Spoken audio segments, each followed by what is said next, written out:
నేను తర్వాత 5వ వచనం నుంచి 8వ వచనం దాకా చదవట్లేదు, టైం సరిపోదు కాబట్టి.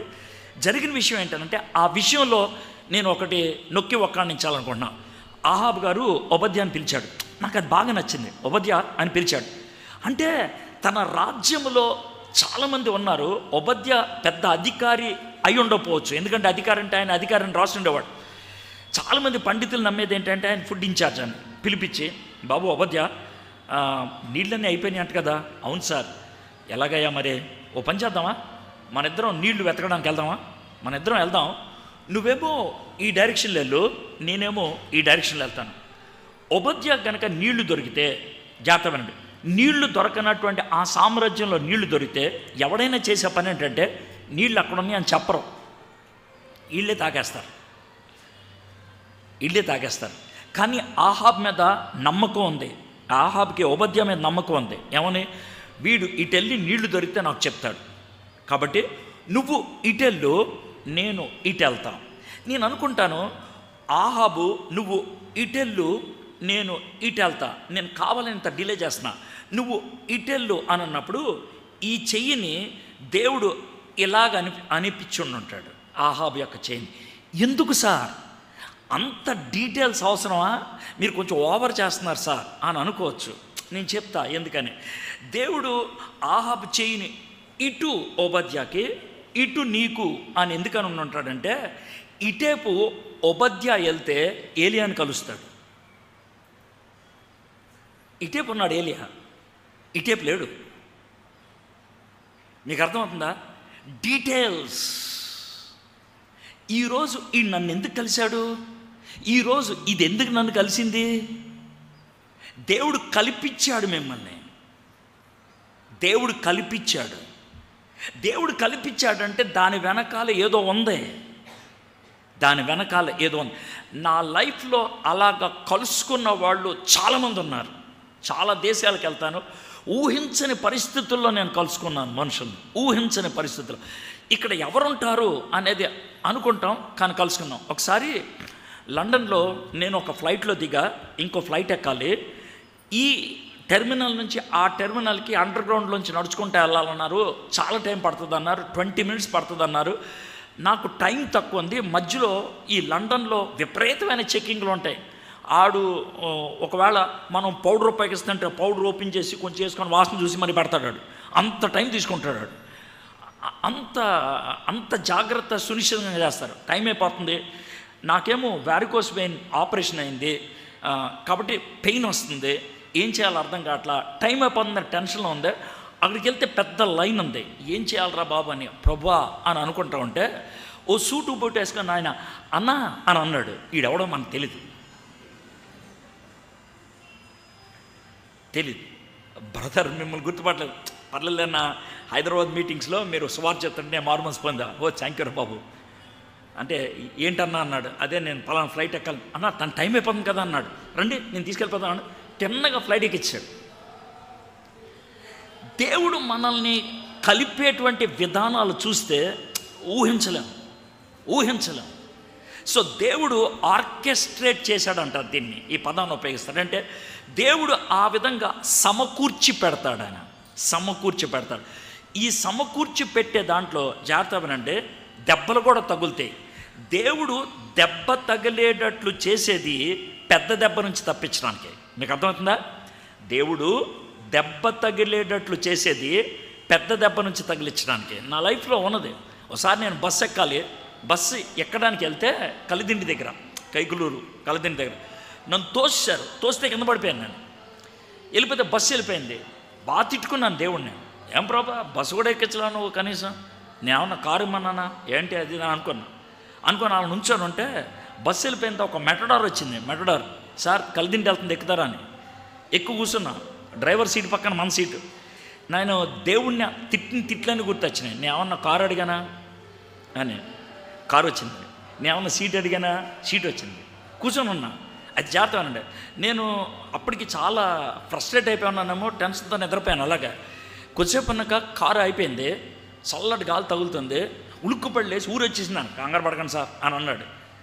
ఏమైంది అని అన్నా. ఏదో అయినట్లుంది సార్ యాక్సిడెంట్ అని అన్నాడు. ఇటు లెక్కట్లా సార్. నేను వెళ్ళి చూద్దాం అని వెళ్ళి చూస్తే ఏ బస్సు అయితే నేను ఎక్కుదాం అనుకున్నానో ఆ బస్సు కాల్లో పడి ఉంది. 14 మంది చచ్చిపోయారు ఆ రోజు. ఓ విధంగా చెప్పాలంటే ఆ మనిషి ఎవడు నన్ను తోసాడో ఆడిని దేవుడు తొయ్యిరా అని అన్నట్టు తోసాడు అన్నాడు. నీకు అర్థమైందా? సో దేవుడు ఆర్కెస్ట్రేట్ చేయటువంటి అది మన లైఫ్లో దెబ్బలు తగులుతాయి. ఎక్కాల్సిన ట్రైన్ ఎక్కం, ఎక్కాల్సిన బస్సు ఎక్కం, ఎక్కాల్సిన ఆటో ఎక్కం, ఏదో జరుగుతూ ఉంటుంది. అయితే నేను ప్రతిదాన్ని నిర్లిప్తంగా వదిలిపడేయండి అన్నాను. కానీ ప్రతి దాంట్లో దేవుని యొక్క హస్తాన్ని చూడటానికి, ప్రభువా ఇది నువ్వు పూనుకుంటేనే జరిగిందా, లేకపోతే నా యొక్క ఆలస్యం బట్టి జరిగిందా, ఇది నా తప్పును బట్టి జరిగిందా, లేదా నువ్వు జరిగిస్తున్నావా, ఇది మనం గుర్తుంచుకోవాల్సింది.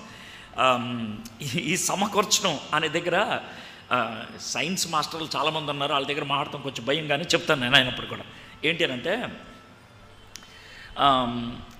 రోమా 8:28 చాలామంది చెప్తూ ఉంటారు కదా. అంటే ఆయన ప్రేమించే వారికి అనగా ఆయన సంకల్పం చొప్పున ఏర్పరచబడే వారికి సమస్తమును సమకూడి. ఆ పదం ఉందే సమస్తము సమకూడి, గ్రీక్లో ఉపయోగించిన పదం ఏంటంటే సినర్జీ అంటే రెండు వైవిధ్యమైన వాటిని కలిపితే కనుక వచ్చేటువంటి ఒక డిజైన్. అంటే దీనికి పొంతన ఉంటుంది. ఇవి వ్యక్తిగతంగా చూస్తే అసహ్యంగా ఉంటాయి.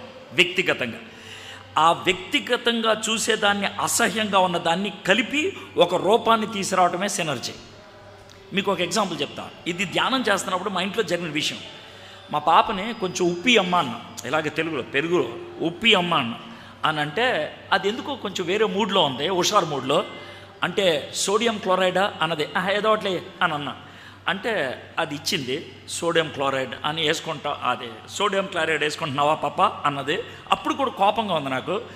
అన్నం తింటా ఉంటే ఆ రోజు నేను థింక్ చేస్తుంది ఇదే, ప్రభా నా జీవితంలో జరగకూడని పనులు జరిగాయే, నా జీవితంలో అవి గుర్తొస్తేనే నాకు గగ్గురుపాటు కలిగేటువంటి సన్నివేశాలు జరిగాయే, నా జీవితంలో కొన్ని సన్నివేశాలు అది ఊహించుకుంటేనే నేను డిస్టర్బ్ అయిపోతానే, అవి కూడా సమకూర్చావు నువ్వు, సమస్తమును సమకూడి అని అన్నావు కదా, అవన్నీ కూడా వర్కౌట్ అయితే నేను ఈ స్టేటస్కి వచ్చానా, how can you define that అనే ప్రశ్న వేసుకుంటూ ఆ రోజు తర్జన పడతా ఉంటే అప్పుడు మా పాప పదే సోడియం క్లోరైడ్ అని అంటూ ఉంటే అది నా చెవులో ఒక్కసారి గింగరం అంది. సోడియం క్లోరిన్ ఈ రెండు కలిస్తే సోడియం క్లోరైడ్ సాల్ట్ వచ్చింది. అంటే మీకు జాగ్రత్తగానండి, మనకి గుంటూరు మున్సిపల్ నీళ్ళు వస్తాయి కదా, ఆ మున్సిపల్ నీళ్ళల్లో క్రిములు కీటకాలను చంపడానికి కలిపేది ఏంటి తెలుసా? క్లోరిన్. అది చంపేది, క్లోరిన్ చంపేది. సో సోడియం క్లోరైడ్లో ఒక భాగం చంపేది, రెండోది సోడియం. డాక్టర్ల దగ్గరికి వెళ్తే ఈ డెర్మటాలజిస్టులు ఉంటారే, స్కిన్ డిసీజెస్ ర్యాష్లు వస్తాయి. ఆ ర్యాష్లకి సంబంధించినటువంటి ఆయింట్మెంటుల్లో ఎక్కువ శాతంలో ఉండేది సోడియం ఉంటుంది. ఆ సోడియం చంపేది, క్లోరిన్ చంపేది. దేవుడు ఆ రెండింటిని కలిపి జీవాన్నిచ్చే ఉప్పునిచ్చాడు నాకు.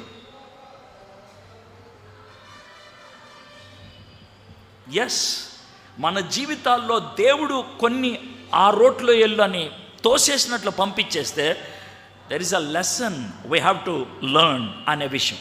సో దేవుడు ఆర్కెస్ట్రేట్ చేశాడు. ఒబద్య ఎదుర్కొన్నాడు ఏలియాని. ఒక్కసారి ఆలోచించండి, ఒబద్య కాకుండా ఆహాబు ఎదుర్కొన్నట్లయితే వేరుగుండేది పరిస్థితి. మనకి స్టోరీ అయిపోయింది కాబట్టి దాన్ని పెద్దగా ఆలోచించట్లేదు. కాబట్టి దేవుని వాక్యాన్ని హిస్టరీ చదివేటప్పుడు ఇప్పుడుండి చదవకూడదు, అక్కడికి వెళ్ళిపోయి చదవాలి. అక్కడికి వెళ్ళి చదివితే అసలు వేరుగా ఉంటుంది. ఓబద్య ఏలియాను చూసి గుర్తుపట్టి, అయ్యా నువ్వు ఏలియావు కదూ, నా ఏలిన వాడవు కదా అని ఇలాగా ఆయన మాట్లాడుతున్నాడు. చూడండి ఒకసారి 10వ వచనం. నీ దేవుడైన యెహోవా జీవముతోడు. రైట్, ఇంకా పైన ఉంది, ఇంకా పైన. ఒబద్య మార్గం పోచుండగా ఏలియా అతన్ని ఎదుర్కొనెను. ఒబద్య అతన్ని ఎదుర్కొని నమస్కారం చేసి, నా ఏలినవాడైన యెహోవా, ఏలియా జాగ్రత్త, నేను కావాలని ఆ మాట మీ దగ్గర తీసుకొస్తున్నా. నా ఏలిన వాడవైన ఏలియా, నీవే కదా అని అంతా చేశాడు. అప్పుడు ఏలియా మాట్లాడే మాటలు చూడండి. 8వ వచనం, అతడు నేనే అని చెప్పి, చూడండి నేను కావాలని బ్రేక్ ఇస్తున్నా, నేనే అని చెప్పి నీవు నీ ఏలిన వాని దగ్గరికి పోయి, సార్ గారు నవ్వుతున్నారు, అర్థమైపోయింది దానికి. అంటే ఆ చిన్న చిన్న పదాలండి కొంచెం స్లోగా చదివితే అసలు ఏమి డ్రామా కనబడుతుంది తెలుసా. ఇది ఓబద్యా ఏమో నా ఏలిన వాడు నువ్వే అని అంటే, ఏలియా ఏమో నువ్వు నీ ఏలిన వాడి దగ్గరికి వెళ్ళు అని అన్నాడు. నీకు అర్థమైతే ఇప్పుడు అది అంటే ఈ స్లోగా చదివితే ఇది అర్థమవుతుందండి. స్లోగా చదివితే ఏదో అర్థం. నీవు నీ ఏలిన వాడి దగ్గరకు పోయి ఏలియా ఇక్కడ ఉన్నాడని తెలియజేయమని చెప్పగా, అప్పుడు ఓబద్యా అంటాడు, అయ్య బాబోయ్, అయ్యా మా రాజుగారు ఎంత కరుకోడకడంటే ప్రతి ఊరు పెద్ద దగ్గరికి వెళ్ళి మీ ఊర్లో ఏలియా ఉన్నాడా? లేడు సార్. ఒట్టేసి చెప్పు ఉన్నాడా? లేడా? లేడు సార్. అలాగా ప్రతి ఊర్లో కూడా ఒట్టేయించుకున్నాడు ఏలియా లేడని. అంటే ఒక విధంగా చెప్పాలంటే మన ప్రస్తుత భాషలో కోంబింగ్ అంటారు. ఈ నక్సలైట్లను పట్టుకోవడానికి కోంబింగ్ ఆపరేషన్ చేస్తారే, ఆ విధంగా ఏలియా కోసం కోంబింగ్ చేశాడు అహాబు. ఎక్కడ కనబడలేదు, జల్లిడి పట్టించాడు, దొరకలేదు. అయ్యగారు ఎతకని ప్రదేశం లేదు, అడగనటువంటి మనిషి లేడు, వెళ్ళనటువంటి ఊరు లేదు, అన్నీ చేశాం. ఇప్పుడు నువ్వు ఏలియా కనబడ్డావని, నేను ఏలియా కనబడ్డాడని చెప్తే ఆయన పద అని అంటే, ఈలోగా దేవుడు నిన్ను ఎక్కడికైనా తీసుకెళ్ళిపోతే నా బతికి ఏమైపోతుంది, నా పరిస్థితి ఏమైపోతుంది? అయ్యగారు ప్లీజ్ అని అంటే, అప్పుడు ఏలియా అంటాడు, డోంట్ వరీ, నేను ఖచ్చితంగా ఉంటాను, ప్రమాణం చేశాను, నేను ఉంటాను అని చెప్పాడు. చెప్తే అప్పుడు సరే ఓబద్యా వెళ్ళిపోయాడు, ఆహాబుని తీసుకొని వచ్చాడు. 15వ వచనంలోకి వద్దాం. ఏలియా, ఎవని సన్నిధిని నేను నిలబడి ఉన్నాను. ఈ మాట వింటే మీకు ఏమన్నా గుర్తొస్తుందా? మీకు గుర్తొస్తుందా? ఎవని సన్నిధిని నేను నిలబడి ఉన్నాను, గుర్తొచ్చింది ఈ మాట. 17వ అధ్యాయం మొదటి వచనం చూడండి, సేమ్ మాట ఉంది కదా, ఉందండి. ఎవని సన్నిధి అంటే మీకు అర్థమవుతుందండి, ఏలియా ఎక్కడికి వెళ్ళినా కూడా ఎవరుంటారు ఆయనతో పాటు? దేవుడు. మీకు అర్థమవుతుందండి ఇది. ఇప్పుడు మీరు ఏమనుకుంటారంటే, చాలామంది ఏమని చెప్తాను, మీరు చాలా లోతుగా వెళ్తారు. ఎక్కడ వెళ్తాను లోతుగా? ఉన్న పదాలే చదువుతున్నాను అంతే కదా, ఇంక అంతకంటే ఏం చేస్తున్నాను నేను? ఈ లోతు అంటే ఇది కాదు, ఇది చాలా పైపైన, ఇది చాలా పైపైన. నేను ఏం చేయట్లా, ఉన్న చదివి ఆ చదివిన దాన్ని కొంచెం ఆలోచించండి ఇక్కడ అని అంటున్నాను. మనం బుర్ర ఉపయోగించి చదివిన దాన్ని మర్చిపోకుండా ఉంటే దానికి దీనికి కనెక్షన్లు కనబడతాయి. నీ ఏలినవాడు నా ఏలినవాడు ఎలా వచ్చింది అది? అరే ఈడేమో నా ఏలినవాడా నిన్ను అంటాడు, ఈడేమో నువ్వు ఆయన అంటాడు, ఇదేంటి అదంతా? సో అలాగా ఇక్కడ నాట, ఎవని సన్నిధిని నేను నిలబడి ఉన్నానో, ఇశ్రాయేల్ దేవుడైన ఆ యెహోవా జీవంతోడు నిజముగా ఈ దినమున నేను ఆహాబును దర్శించదనని చెప్పుచున్నాను. సో ఎప్పుడైతే ఆ కాన్ఫిడెన్స్ ఇచ్చాడో వెళ్ళిపోయాడు. ఇప్పుడు చూడండి, మళ్ళీ ఆహాబుకి ఏలియాకి కాన్వర్జేషన్ ఉంటుంది. ఇది భలే తమాషాగా ఉంటుంది. 16వ వచనంలో, అంతటా ఓబద్యా ఆహాబును ఎదుర్కొని పోయి ఆ వర్తమానం తెలియజేయగా ఏలియాను కలుసుకున్నట్టుకు ఆహాబు బయలుదేరను వచ్చేసారు. 17వ వచనం, ఆహాబు ఏలియాను చూచి, చూడండి ఇప్పుడు రియాక్షన్. ఆహాబు ఏలియాను చూచి, ఇశ్రాయేలు వారిని శ్రమ పెట్టువాడు నీవే కావా అని అతనితో అనగా, ఏయ్ మాకు వర్షం లేకుండా చేసింది నువ్వే కదా, ఇశ్రాయేలునందరినీ కూడా ఇబ్బంది పెట్టింది నువ్వే కదా, ఇశ్రాయేలునందరినీ కూడా సమస్యలో తీసుకెళ్ళింది నువ్వే కదా అని ఆహాబు ఏలియాను అన్నాడు. ఇప్పుడు ఏలియా డైలాగ్ చూడండి. అతడు నేను కాను బాస్, నేను కాను, యెహోవా ఆజ్ఞలను గైకొనక బయలుదేవతను అనుసరించు నీవును నీ తండ్రి ఇంటి వారును ఇశ్రాయేలు వారిని శ్రమ పెట్టువారై ఉన్నారు. వర్షం లేకుండా ఉండటానికి కారణం నేను కాదు, వర్షం రాదు అని చెప్పింది నేనే, కానీ వర్షం రాకుండా చేయటానికి కారణం నేను కాదు, అది నువ్వు. వర్షం రాదని చెప్పింది నేనే, కానీ వర్షం రాకుండా చేసింది నువ్వు, మీ నాన్న. ఎందుకో తెలుసా? మీరు దేవుని ఆజ్ఞలను గైకొనలేదు. దాంట్లో స్పెసిఫిక్గా బయలుదేవతని కొలుసుకుంటూ వచ్చారు. మీరు ఎంత స్పెసిఫిక్గా చెప్పండి. ఆయన రాజు, కోపగించుకున్నటువంటి రాజు, ఏలియా కనబడితే నలిపి పడేద్దాం అనుకున్నటువంటి రాజు. 3 సంవత్సరాలు అయిపోయింది, భూమిలో ఎక్కడ నీళ్లు లేవు. అలాంటి భయంకరమైనటువంటి కోపంలో ఉన్నటువంటి ఆ నేపథ్యంలో ఏలియా నిలబడి 3.5 సంవత్సరాలు లేకపోతే 3 సంవత్సరాలు ఏకాగ్రతతో దేవుడితో గడిపాడు. కాబట్టి ఆ ధైర్యాన్ని ఉపయోగించి ఆహాబు ముందు నేలు చేయబెట్టే, నువ్వు కారణం, నువ్వు తప్పుని ఖండించటానికి, ఒక వ్యక్తిని సరిచేయటానికి, ఎదుర్కోవడానికి ప్రార్థన ఎంత అవసరమో, దేవుని మీద ఆనుకోవటం ఎంత అవసరమో 17వ అధ్యాయం నేర్పిస్తుంది మనకి. 3 సంవత్సరాలు ఒంటరిగా గడిపాడు, 3 సంవత్సరాలు. కాబట్టి ఇప్పుడు ఆహాబుతో ధైర్యంగా మాట్లాడగలుగుతున్నాడు. నువ్వు కారణం, దాంట్లో ఎటువంటి అనుమానం లేదు. అలాగ మాట్లాడితే ఆహాబు ఏమనలేపాడు, సైలెంట్ అయిపోయాడు. 19వ వచనం. అయితే ఇప్పుడు నీవు ఇశ్రాయేలు వారందరినీ, యెజబెలు పోషించున్న బయలుదేవత ప్రవక్తలు 450 మందిని, అష్టరేతు ప్రవక్తలైన 400 మందిని, అంటే మొత్తం 850, మీకు నెంబర్ వచ్చేసింది కదా, 850 మందిని ఆహాబు ఇశ్రాయేలు వారందరి యొద్దకు దూతలను పంపి ప్రవక్తలను కర్వేరు పర్వతం మీదకి సమకూర్చాను. ఇదండి 21వ వచనం నుంచి కర్మేలు పర్వతం మీద గేమ్ స్టార్ట్, కోడి పందెం స్టార్ట్. అర్థమైందా? ఏలియా ఒక కోడి, అర్థమైందా? ఆహాబు తన 850 మంది ఒక కోడి అనుకోండి. ఈ 2 కోళ్ళ మధ్యన పందెం. ఈ పందెంలో ఎవరు గెలుస్తారు? ఇది పరిస్థితి. ఇది జరిగింది 1800 అడుగులు ఉన్నటువంటి ఒక కొండ మీద, 1800 అడుగుల కొండ మీద. ఆ కొండ మీద ఎక్కిన తర్వాత, ఇప్పుడు ఇది కొండ పినకల్ అనుకోండి, ఇది ఓ పక్కన దిగుద్ది, మధ్యలో నిలబడ్డాడు ఎవరు? ఏలియా గారు మాట్లాడుతున్నటువంటి మాట 21వ వచనం. ఎందుకు సార్ ఎంత డ్రామా వేస్తున్నారంటే ఎందుకో చెప్తాను మీకు. నేను ఎంత చేశానంటే దాని వెనకాల ఏదో ఉందని అర్థం. ఓకే, ఏలియా జనులందరి దగ్గర వచ్చి ఎన్నాళ్ళ మట్టుకు మీరు, ఇప్పుడు చూడండి ఏలియా ఎలా మాట్లాడుంటారు, ఎన్నాళ్ళ మట్టుకు మీరు 2 తలంపుల మధ్య తడబడుచుందురు. ఆయన ఎలా ఉంటుందా సార్? ఎన్నాళ్ళ మట్టుకు ఈ 2 తలంపుల మధ్యన తడబడుతుండరు. ఇలా అనుంటాడు ఆయన. ఇలా ఆయన ఈ మాటలు ఇక్కడ అన్నాడు కదా, గుర్తుపెట్టుకోండి. ఇదే మాట, ఇలాంటి మాటే సుమారు ఒక 500 సంవత్సరాల క్రితం ఒక ఆయన ఉన్నాడు. ఎవరు తెలుసా? యెహోషువ. మీరు ఏం చేస్తారో నాకు తెలీదు, నేను మా ఇంటి వారు. ఇప్పుడు మీకు సెకండ్ డైలాగ్ బాగా గుర్తుంటుంది, ఎందుకంటే అదే ఉంటుంది కాబట్టి క్యాలెండర్ మీద. కాంటెక్స్ట్ ఎక్కడ ఉండదు. మరి మీరేం చేస్తారో నాకు తెలీదు, నేనైతే ఇది క్లారిటీ. సో 2 వాట్ల మధ్యన తడబడుతుందిరు అన్నారు కదా, జాగ్రత్తమండి. ఈ కొండ ఏదైతే ఉందో, కర్మేలు కొండ, 18 అడుగులు ఉన్నటువంటి కొండ, ఆ కొండ ఒక పక్కకి దిగితే వచ్చేది ఫొనీషియా. ఈ ఫొనీషియా ఎవరిది? జెజబెల్ యొక్క దేశం ఓ పక్కకి. ఇంకొక పక్కకు వస్తే ఇశ్రాయేల్, ఇది ఎవరిది? యెహోవా దేవుడి యొక్క దేశం.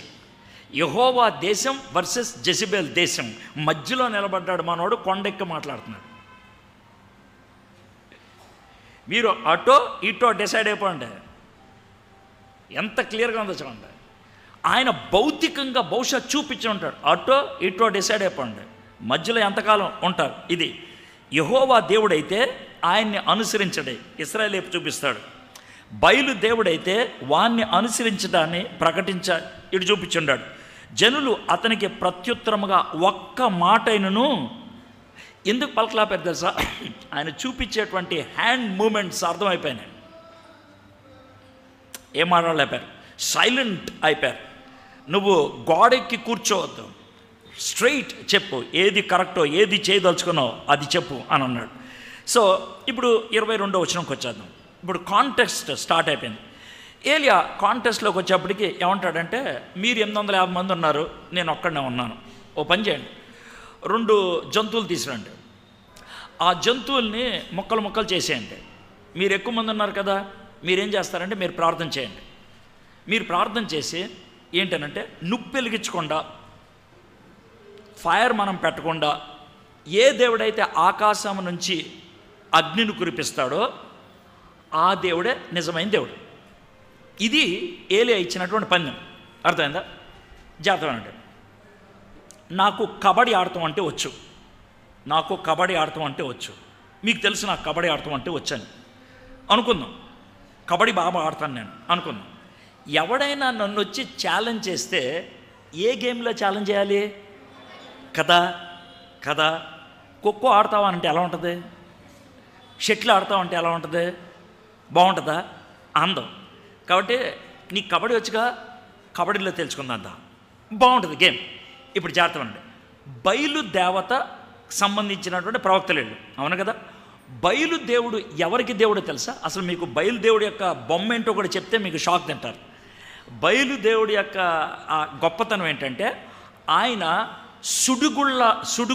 సుడిగుండం ఉంటుందే, సుడిగుండానికి దేవుడు, సూర్యుడికి దేవుడు. సుడిగుండానికి దేవుడు, సూర్యుడికి దేవుడు.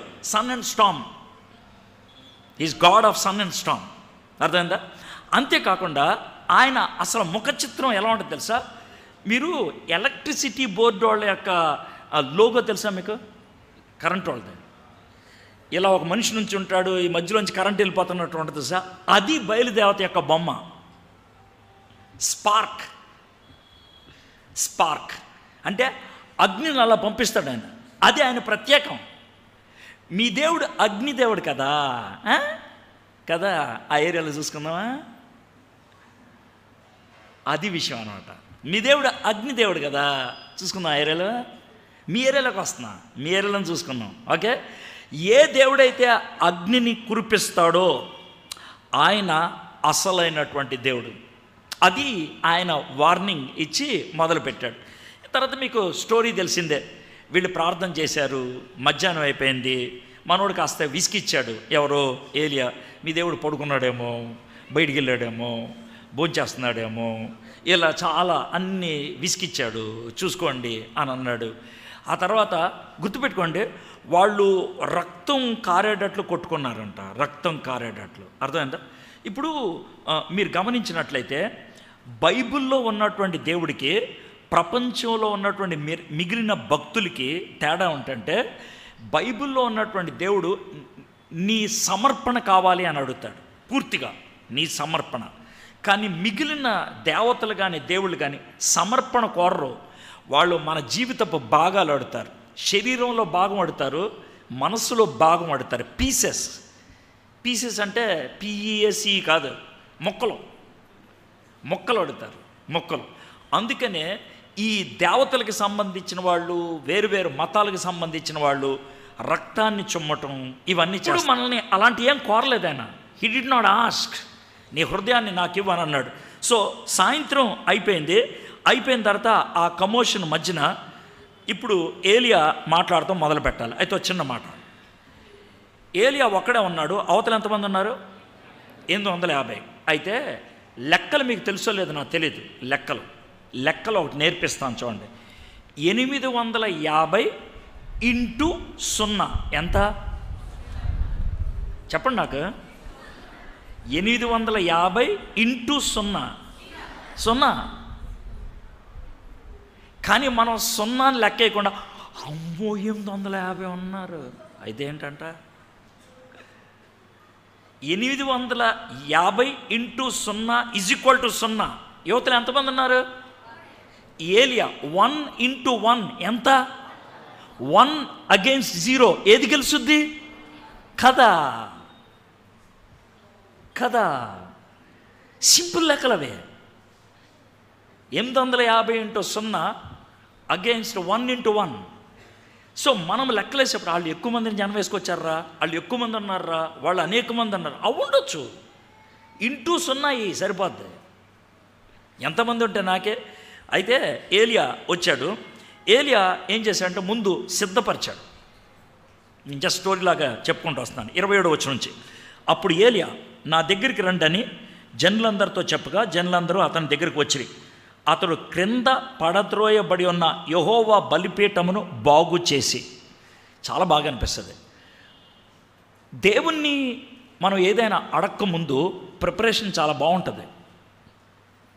రిపేర్ చాలా బాగుంటుంది. దేవుడు ఎప్పుడు కూడా రిపేర్తో స్టార్ట్ చేస్తాడు. పడిపోయినటువంటి బలిపీఠాన్ని కట్టుకున్నాడు. మన బలిపీఠాలు రిపేర్ చేసుకోవాల్సిన పరిస్థితి ఉందేమో. వ్యక్తిగతంగా దేవుడితో గడిపే బలిపీఠం, కుటుంబంగా దేవుడితో గడిపే బలిపీఠం పడిపోయాయేమో, రిపేర్ చేసుకుందాం.